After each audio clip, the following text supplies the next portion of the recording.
सभी महानुभावों को सादर जय जिनेन्द्र। और आज हम 126 नंबर के श्लोक को पढ़ने जा रहे हैं। इस श्लोक में आलोचना करने के बाद, अपने अपराधों की आलोचना करने के बाद, जैसा कि पिछले श्लोक में हमने पढ़ा था, अब क्या करना चाहिए, महाव्रतों को धारण करते हुए किस प्रकार से संलेखना की ओर आगे बढ़ना चाहिए, वो श्लोक में बताया है। श्लोक को पढ़ते हैं, उच्चारण करते हैं। शोकम भयमवसादम, शोकम भयमवसादम, क्लेदम कालुष्यमरतिमपि हित्वा, कालुष्यमरतिमपि हित्वा सत्तोत्साहमुदीर्य च तक पढ़ेंगे। सत्तोत्साहमुदीर्य च मनः प्रसाद्य श्रुतैरमृतैः, मनः प्रसाद्य श्रुतैः रमृतैः। पूरा श्लोक पढ़ेंगे। शोकं भयमवसादं क्लेदं कालुष्यमरतिमपि हित्वा सत्तोत्साहमुदीर्य च मनः प्रसाद्यं श्रुतैरमृतैः। क्या कह रहे हैं कि शोकम अर्थात शोक को, जो प्रिय वस्तु के वियोग से जो अंदर से आकुल व्याकुल परिणाम होते हैं, वो शोक कहलाता है। भयम, भय को अर्थात जो अंदर से हमारे डर की भावना है, किसी चीज़ को खोने की, किसी चीज़ के प्राप्त ना होने की जो आशंका रहती है, वो भय है। 7 प्रकार के भय होते हैं, इहलोक, परलोक, वेदना, आकस्मिक आदि। तो अवसादम, अवसाद बोलते हैं दुख को या खेद को, है ना। खेद व्यक्त होना, खेद करना, किसी चीज़ के बिगड़ जाने पर, किसी चीज़ के नाश हो जाने पर जो खेद व्यक्त किया जाता है, वो अवसाद है। क्लेदम, क्लेद मतलब स्नेह, प्रीति रूप जो परिणाम होते हैं, प्रेम रूप जो परिणाम, वो क्लेदम है। कालुष्यम, कालुष्यम, कालुष्य मतलब कलुषता, मन की कलुषता। राग द्वेष रूप जो परिणाम होते हैं, उनको कलुषता कहते हैं। फिर यहाँ पर निकलेगा अरतिम अपि, अरति, अरति रति का उल्टा अरति, अरति अर्थात अप्रीति, अप्रीति रूप परिणाम, किसी से प्रेम ना होना, किसी से स्नेह ना होने रहो, परिणाम जो है वो अरति है।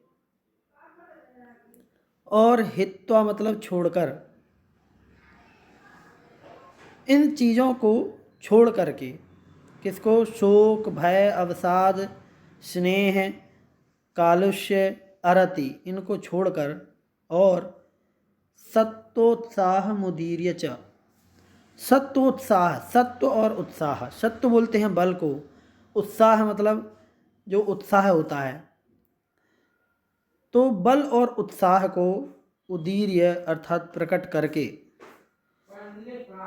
मनः प्रसाद्यम श्रुतैरमृतैः, श्रुतैः अमृतैः, श्रुत, श्रुत अर्थात शास्त्र रूपी अमृतैः, अमृत के द्वारा, मनः प्रसाद्यम, मन को प्रसाद्यम अर्थात प्रसन्न करना चाहिए। जो संलेखना धारण करने वाला जो व्यक्ति है, जो छपक हैं, उनको क्या करना चाहिए, वो इस श्लोक में बताया गया है। चलिए आगे इसको टीका में पढ़ लेते हैं।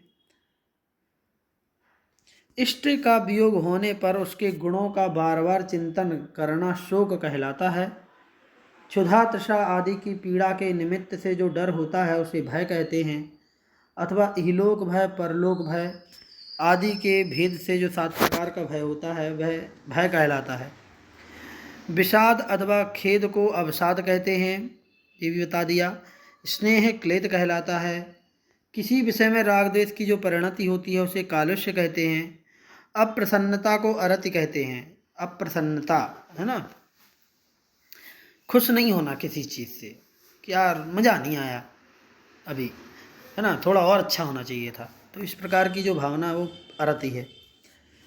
संलेखना के करने में जो कातरता का अभाव है उसे सत्तोत्साह कहते हैं। संलेखना लेना है लेकिन डर लग रहा है कि यार ले लेंगे तो भूख प्यास सहन नहीं होगी, फिर कैसे हमारे प्राण छूटेंगे, फिर ये हमारे जो सगे संबंधी हैं वो छूट जाएंगे। इस प्रकार की जो भावना है वो ना होना, है ना, तो वो कहलाएगा सत्तोत्साह। और मज़ा लेकर के आनंद पूर्वक, और ऐसा समझ करके नहीं इसमें तो बहुत ही मज़ा आने वाला है, बहुत ही आनंददायक होगा ये, ऐसा समझ करके जब हम संलेखना धारण करते हैं तो वो सत्तोत्साह है। संलेखना को धारण करने वाला पुरुष इन शोक आदि को छोड़कर शास्त्र रूपी अमृत के द्वारा मन को प्रसन्न रखे, शास्त्र पढ़ करके मन को प्रसन्न रखे।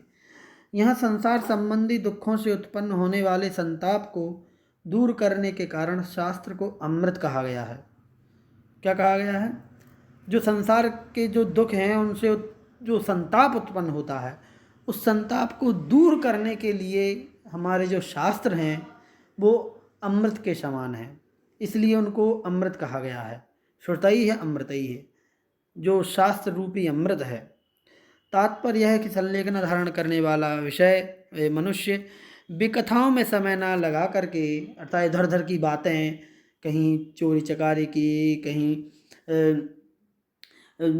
फिल्मों की कहानी, कहीं नेताओं की कहानी, इस प्रकार से बात न करके वह शास्त्र को स्वयं पढ़े और दूसरों के मुख से भी पढ़ावे, सुने, इस प्रकार से ही चलता है।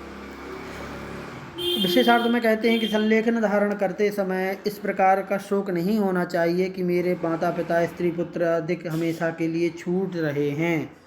ऐसा विचार नहीं होना चाहिए। इनका क्या होगा, मेरे बिना इनका निर्वाह किस प्रकार होगा, इस प्रकार ऐसा भय भी नहीं होना चाहिए कि मैं भूख प्यास आदि की बाधा सहन कर सकूंगा या नहीं।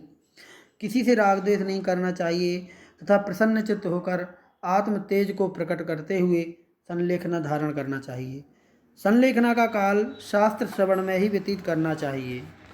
ठीक है, तो इस प्रकार से यहाँ पर संलेखना को धारण करने का एक तरीका ही समझ लीजिए, है ना, वो बताया गया था। अब अगला श्लोक जो है उसमें ये बताया है कि संलेखन धारण करने वाला जो छपक है, वो जीव है, वह किस प्रकार से आहार संबंधी त्याग करता है। तो चलिए पढ़ लेते हैं श्लोक को। आहारम परिहाप्य, आहारम परिहाप्य क्रमशः स्निग्धम बिवर्धयेत पानम, बिवर्धयेत पानम, स्निग्धम च हापयित्वा खरपानम पूरयेत क्रमशः, खरपानम पूरयेत क्रमशः।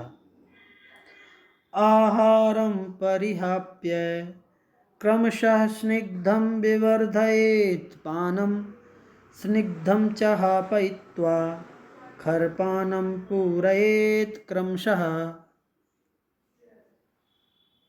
ठीक है, आहारं परिहाप्य क्रमशः स्निग्धं विवर्धयेत पानम, स्निग्धं च हापयित्वा खरपानम पूरयेत क्रमशः।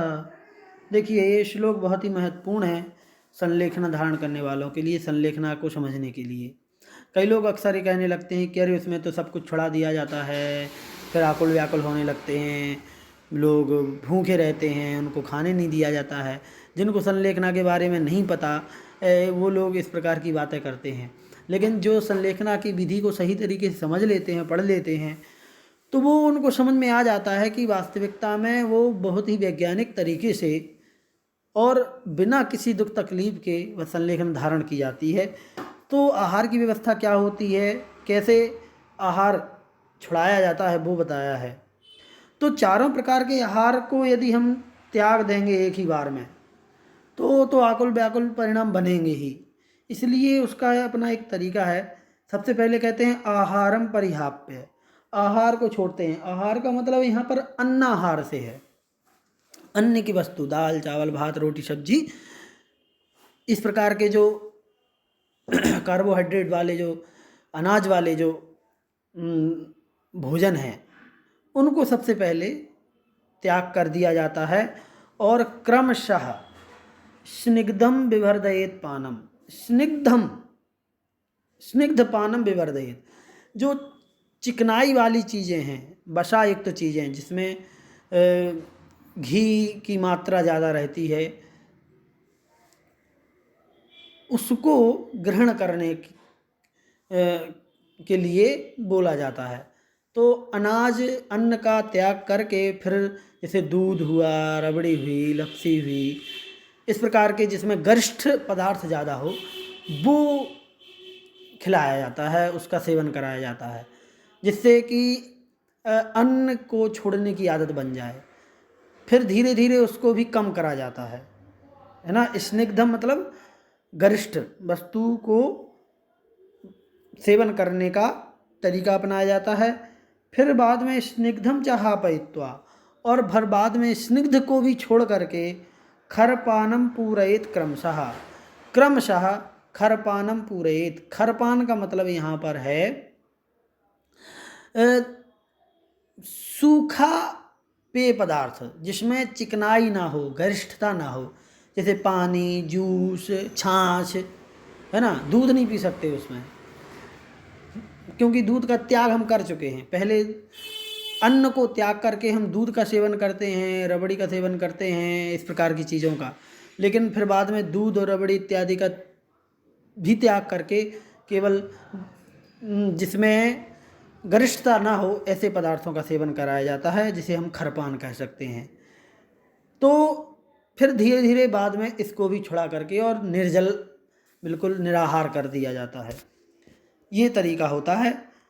और इसी को और अच्छे से यहाँ पर समझाया है कि देखो, संलेखना के समय आहार आदि के छोड़ने का क्रम यह है कि पहले दाल भात रोटी आदि आहार को छोड़कर दूध आदि स्निग्ध पेय पदार्थों को ग्रहण करे, बाद में उसे भी छोड़कर खरपान स्निग्धता रहित पेय पदार्थों का सेवन करे, अर्थात जिसमें से घी निकाला जा चुका है ऐसी छाछ को ग्रहण करे, और फिर उसे भी छोड़कर मात्र गर्म पानी को ग्रहण करे। एक साथ सब प्रकार का आहार छोड़ देने से छपक को आकुलता हो सकती है, इसलिए संलेखना विधि को कराने वाले आचार्य छपक की शक्ति को देख करके क्रम क्रम से आहार आदि का त्याग कराते हैं। और संलेखना लेने वाले व्यक्ति के लिए या छपक के लिए उनके जो गुरु होते हैं, जो आचार्य निर्यापकाचार होते हैं, उनका रोल बहुत ही महत्वपूर्ण होता है, उनकी महत्वपूर्ण भूमिका होती है, क्योंकि वह आचार्य ही उनकी शक्ति को देख करके कि छपक की शक्ति क्या है, कितनी है, कैसी है, उस तरीके से फिर अन्न जल का त्याग कराया जाता है, आहार का त्याग। ऐसा नहीं है कि एक फॉर्मेट बना हुआ है और सबके लिए एक जैसा है, और जो भी संलेखन धारण करेगा सबको एक तरीके से निश्चित अवधि में इतनी चीज़ों का त्याग करना होगा, ऐसा नहीं है। अलग अलग व्यक्ति की शक्ति की अपेक्षा से अलग अलग वस्तुओं का त्याग कराया जाता है। किसी को जल्दी त्याग हो जाता है, किसी को देर में होता है, इस प्रकार से चलता है। असन दाल भात रोटी आदि स्थूल आहार का त्याग कराकर दूध आदि स्निग्ध पदार्थों का सेवन कराता है।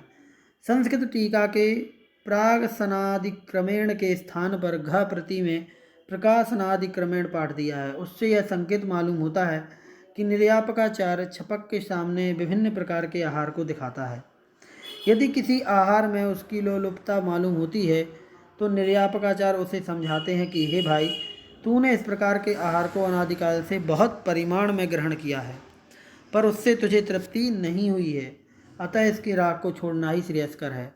इस प्रकार उद्देश्य के द्वारा निर्यापकाचार्य छपक के आहार विषयक राग को कम कराता हुआ पहले कबलारूप आहार को छुड़वाकर दूध आदि का सेवन कराता है, फिर क्रम से उसे भी छुड़वाकर छाछ आदि का सेवन कराता है, और बाद में उसे भी छुड़वाकर मात्र गर्म पानी का सेवन कराता है।